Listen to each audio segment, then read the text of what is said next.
Welcome back to another great edition of Maxon TV. I'm your host, Max Landisman. In this video, we're going to be interviewing Tosha Schore. Tosha Schore is a parenting expert, author, and entrepreneur extraordinaire.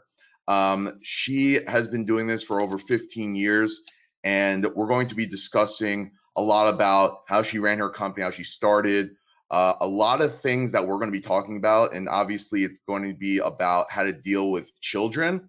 As you know, as funny as it may sound, but a lot of those same principles on how to deal with children is a way to deal in business. You know, one of the main things that we're going to be covering is listening. You have to listen to your kids. And also in business, if you're a manager, an owner, an entrepreneur, you need to listen to feedback from other people. I think it's one of the biggest deals that need to be stressed, whether you make it or you break it.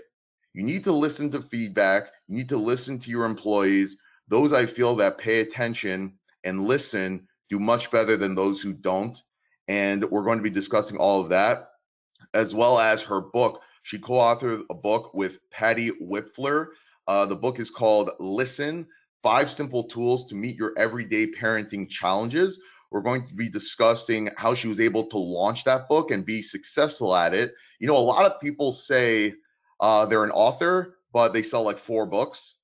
She sells a lot of them, and she's very successful at it. Currently, it has 155 reviews on Amazon. 92% of them are 5-star reviews. She sells a bunch of books essentially everywhere to a bunch of different countries. So we're going to be discussing that as well. All of that here on Maxon TV. Hope you guys enjoy. Just one more thing. This week's video is proudly sponsored by Brooke's Mission. It's headed up by Brooke Levine. She is the greatest dietitian ever. I personally have used her. I've lost over 40 pounds using her. Anyone who's interested in going on a diet and actually wanting to lose weight, and not only lose weight, keep it off and have an understanding of nutrition, contact Brooke Levine from Brooke's Mission. Back to the show.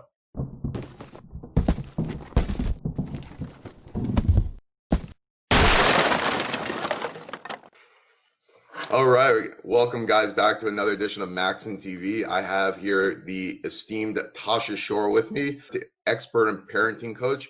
Tosha, thanks so much for joining the show. Thanks for inviting me on. Absolutely.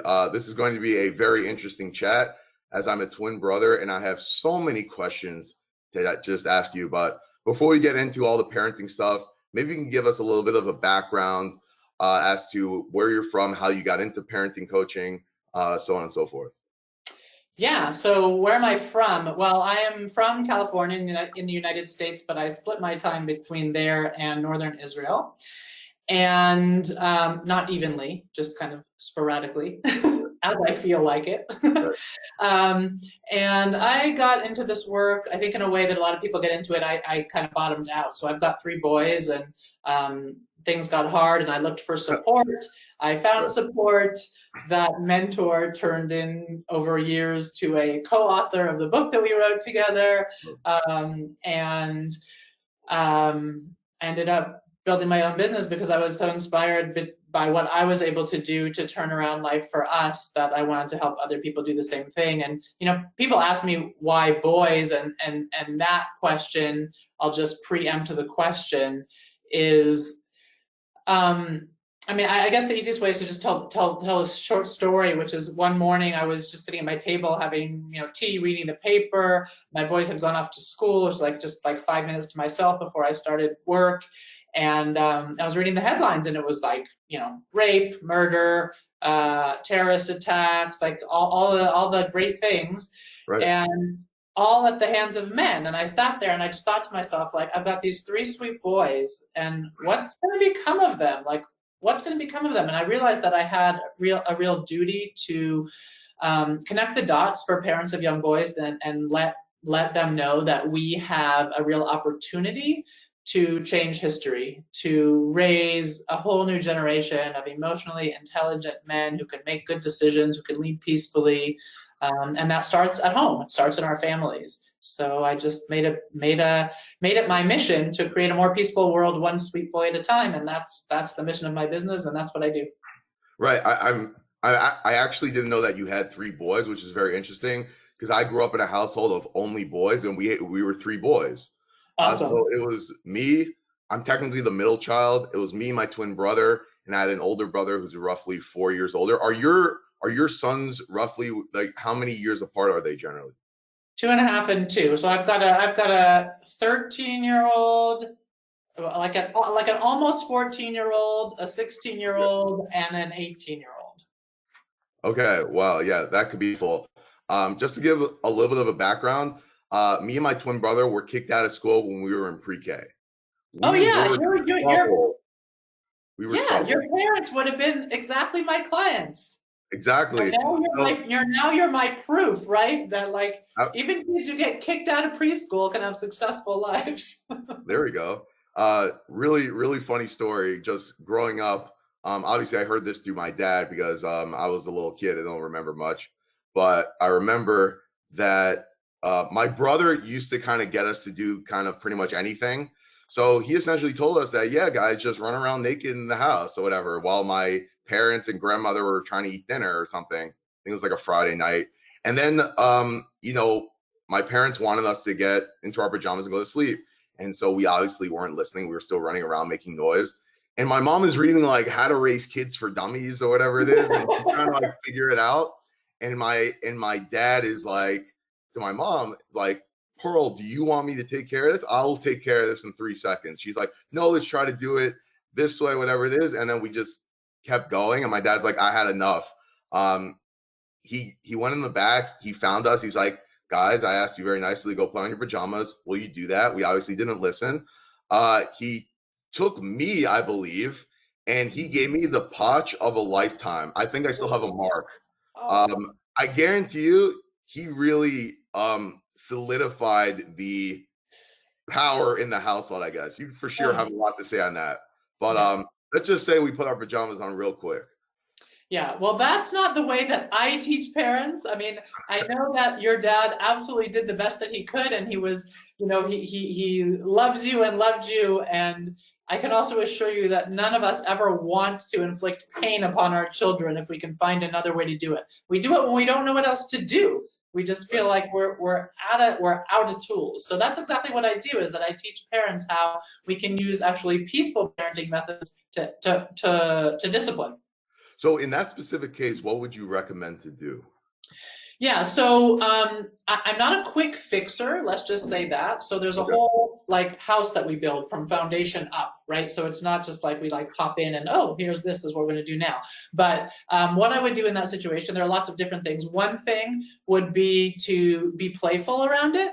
So you can pretty often, pretty easily turn those kinds of situations into silly games that, maybe it's like, oh my goodness, do you know what happens to little boys who run around naked when they're supposed to be getting their pajamas on?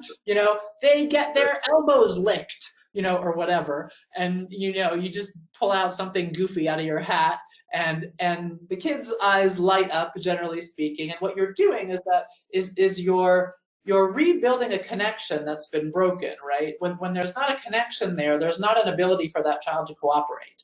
But when they feel seen and heard, and that's what happens when you laugh together, then they actually regain their ability to think, like in their brain, their prefrontal cortex comes back online, they can think better, and you get that cooperation. So play, for example, would be a great thing to do in that situation. What is your take on trophies? Because a lot of sports teams, especially growing up, they give you a trophy for essentially showing up.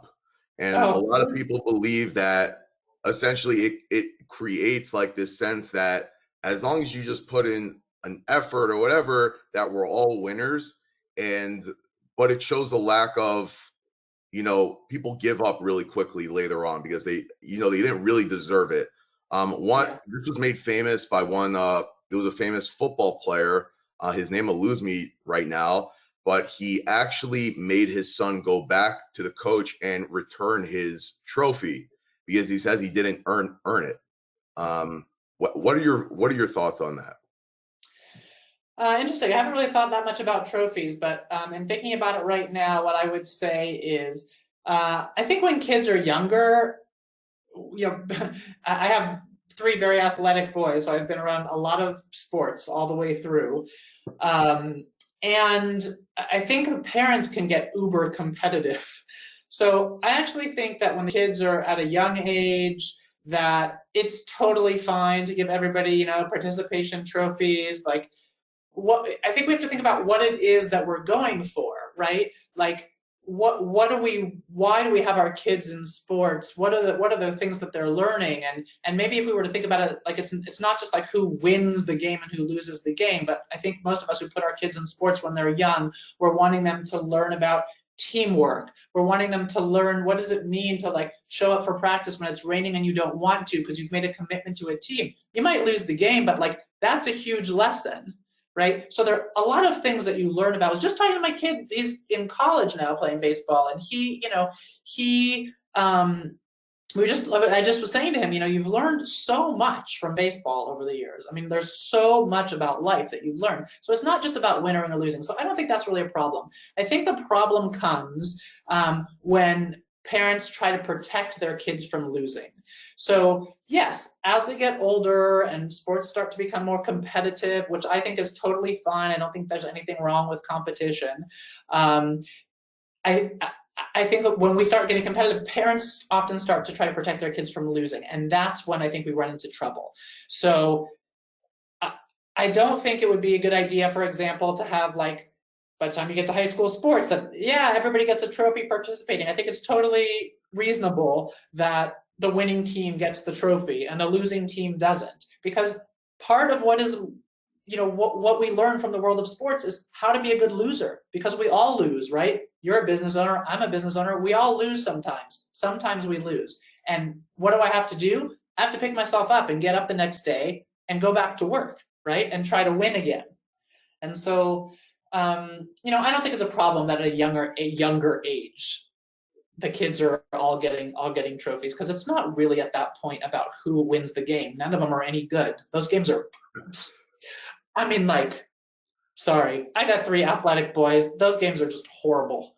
They're horrible. Like when they're, you know, it's like if you're there because you want, like, who's going to win and who's not, it's like, you know, they drop the ball and like they're playing soccer and like it goes between their legs. You're not out there because of who's winning and who's losing. You're out there to support your kid because you love them. They're having a good time. They're getting exercise. They're, you know, they're being a good team player. They're cheering on their teammates. It's not about winning and losing at that point. I think at every sporting event, especially for young kids, there's always that one parent that's yelling in the crowd, "Come on, what are you doing out there?" Do you have an issue? I mean, everyone's got an issue with that person. We all know who that is. But do you actually go over to them and say, like, does it really eat you up? It doesn't eat you up inside at all? It does eat me up, and it eats me up inside, but I would never go up to a parent, because I just remember that they're doing the best that they can. You know, they too want the best, and they just don't know better. And to come up to them in that particular situation, I feel would be shaming. You know what I mean? Like, I don't give parenting advice unless somebody asks it of me. Right. So in high school, actually, as you referenced, that these sports really do teach life lessons. I cannot agree with you more, because I can say from a personal perspective, my high school did not have a baseball team, but we made the baseball team. It taught it. That's number one. I mean, there's so many lessons. I'm not going to go on. I'll just make it really short. So number one, we made the baseball team, and we had to recruit people who, you know, people on our teams never put on a glove before in their life. And this is high school baseball in Miami. This is the number one market for baseball. So we didn't have a field. We didn't do anything. We didn't make excuses though. You know, we played the games. And I remember we were playing our arch rival, and we won. It was the first, I went to a RASG Hebrew Academy. It was the first Hebrew Academy baseball win in 26 years. We still talk about it to this day. Our overall record was like 2-9. Doesn't matter. Like that feeling of just like going from there was nothing. The second we graduated, by the way, the baseball program closed. It was only because we were there. That feeling has been going, you know, has stuck with me, and probably stuck with my twin brother and a friend of mine who were really the core of the team. We'll be there forever, essentially. And It's it teaches amazing. you can't just give up. You have to start stuff. If you want something, you just got to go out and get it. The lessons in sport and team sports is just it's unlimited. It's a I great, agree. great point that you had. I So agree. yeah, And I just so want to say one thing. I mean, there are lots of boys who aren't into sports, and you can learn all kinds of lessons from other things too, from theater, anything that you're a part of a group, right? You're accountable to others, has lots of lessons to learn. right. Newlyweds who just have a kid, let's say, is there anything that parents necessarily like something that people should be more aware of when someone is like a baby is in a baby stage? Are there things that people aren't aware of that they're doing incorrectly? Is there anything specifically in that area where it has a huge effect on someone down the road? The biggest piece of advice that I would give to parents, from newborn to all the way through, is that we mistakenly think that when a child is having big feelings and upset, that is an indication that something is wrong. And what I would say is that we're reading it wrong. And if we can start early on understanding that the release of those feelings, obviously not if they're like wet or sick or hurt, we check for all the things first, right? Is the kid hungry? Is the kid have a wet diaper? Are they in pain? I mean, we go through these things obviously, and even when they're older, they tired? Are they hungry? The same things. But ultimately, the release of those feelings is healing. It is how our body heals from hurts, heals from upset. So rather than trying to shh everybody all the time and calm everybody down all the time, we would do much better, and we would have much better behavior down the road if we could just listen rather than try to talk our way through everything. And that's sort of part B. The other piece of advice would be like, listen way more and talk way less. Yeah.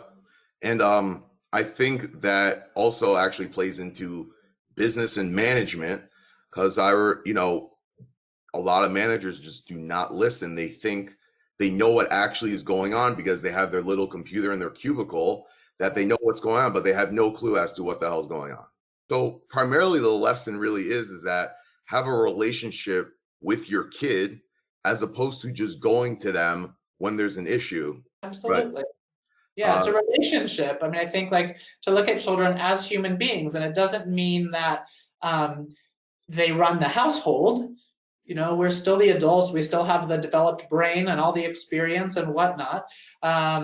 We can decide oftentimes much better than what makes sense, but they deserve to be listened to have their opinions heard, and for sure to have their feelings heard. Right. You did write a book, which is very impressive because it's called Listen, 5 Simple Tools to Meet Your Everyday Parenting Challenges. I looked it up. Currently, it's ranked 81,836 in books on Amazon, which sounds like, oh, that's such a high. No, that's a very high number for books. I sold on Amazon. I work for Amazon.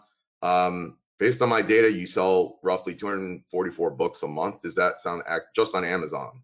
So I think that's probably right. Yeah, they're not all sold on Amazon, but they are selling, right. and they've been translated into several languages already. Right. So how do you get to write a success? Is it like just your expertise based on your expertise? Is there a strategy that you had to go to market to have a successful book sales? Because a lot of people write books but aren't necessarily successful at selling it.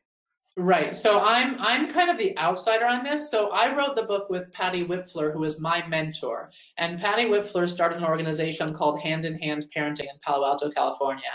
And she's the one, when I said like I bottomed out and I found someone to help me, she's the one who helped me. She was my mentor, led the support group, and then trained me to teach other people to become parent educators. And then she wanted to write a book to, summarize these sort of this philosophy that she had put together over 40 years or something, and started to write. And it was a sweet story actually. First she's like, well, do you think you can help me a little bit with my book? I'm like, yeah, absolutely.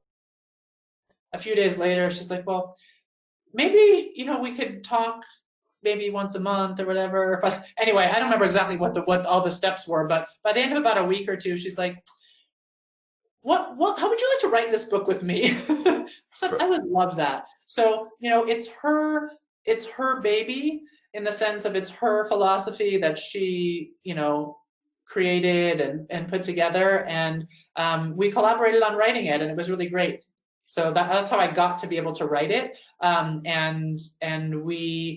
It was fun because I was in Israel at the time and she was in California, and we were writing on this software that you could only be in one at a time. And so like she would write her days, then I would go and write my days, then she would write her days, and then I would read what she wrote, and then she would read what I wrote. And it actually worked out really, really well to write a book that way. Nice. And the organization, Hand in Hand Parenting, self-published the book. So they didn't go out looking for, a publishing house, and they have a very big following. So, and the other thing I would say about it is that it's grown over the years. I think it's selling more and more, and as we translate into more and more languages, and the organization becomes more and more well-known. And then also as my business has grown, I'm constantly promoting the book as well. And even like everybody, my one-on-one coaching, I send everybody a book as a base. Yeah, but it was a fun project. Right. So is there any specific lesson you'd like to say as to how you've grown your business, how you became more and more successful over the years, how you've grown your following, let's say on Facebook, because there's, right now there's over 4,700 followers right now. That's a lot. It's a lot of people. Is it more about you just have a passion for parenting and it just became natural to you, or there was also another like kind of, strategic way that you kind of follow things? Well, I would say that the things that have led me to be successful are that I get up every day and do something. Like literally when I started the business, and I've been doing this for, I've been doing this work for like 15 years. I started this business, or over 15 years, I think. And I started this business maybe, I don't even know, like seven or something years ago. But I would literally set my timer on my phone for 2 hours each day, because that's what I had. And I would like a countdown timer. And every time I had to pee, I would turn it off. Every time like some kid needed me for something, I turn it off. Every time the phone rang, I turn it off. But I would never go to sleep until I got down to 0 on my 2 hours putting work into my business. And so at the end of the day, I could feel like I didn't do anything today because I was interrupted 4,000 times, but I knew that I had invested 2 hours in my business. So like if you're super busy, that's like a really good kind of trick to use, so that you can kind of ease your mind and say, hey, I really am moving towards some goal. And really, like I've grown it organically. And I think just being really authentic, my recommendation would be like when you go into business, be yourself. Like don't try to be somebody else. I'm not the only person who can help you, parent your child peacefully, learn how to discipline without punishment or rewards. There are lots of people who can help you do it. But you come to me because you click with me. You like my style. You like my way. You like my whatever, and you can only know that if I'm me.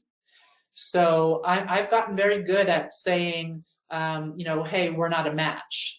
Or people generally just don't come to me because if they don't think I'm a match. And same thing, like talking about money, which is often a big thing for entrepreneurs, like how much do I charge? And so I've just got really, really comfortable saying like, hey, this is what I charge. And if people say, well, that's too much, or I can't pay, or, and I say, no problem. I totally understand. Here are some people who I've trained. They're great. They charge less than I do. Like I have no problem letting go. So it's also just about like valuing yourself and what you have to offer. That goes a long way. But yeah, I think being authentic and showing up every day, just take one step in front of the next, one step in front of the next, one step in front of the next. And when you get like good feedback, save it so you can reread it. Because sometimes when you get like, I can get like 10 great emails and then one horrible email, and it's like, right.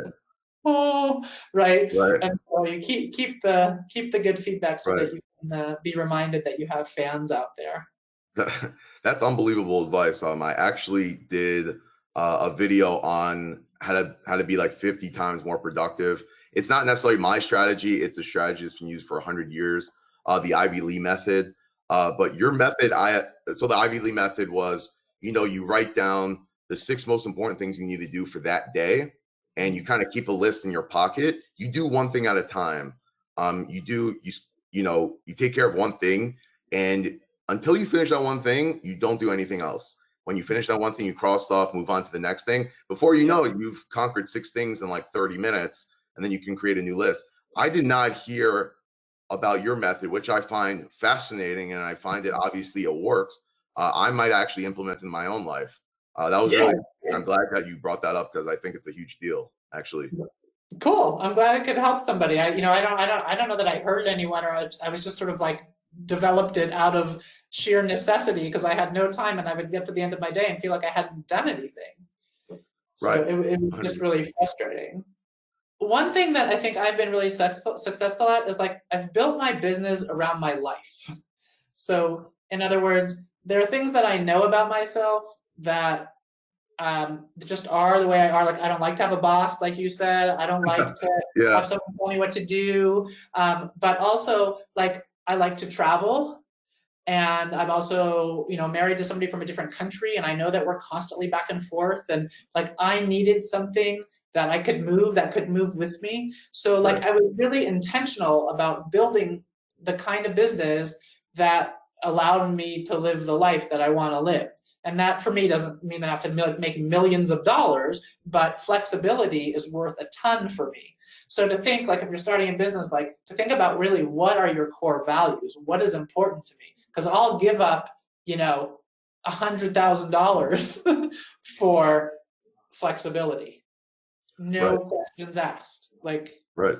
hands down. I will not Yep. give up my flexibility.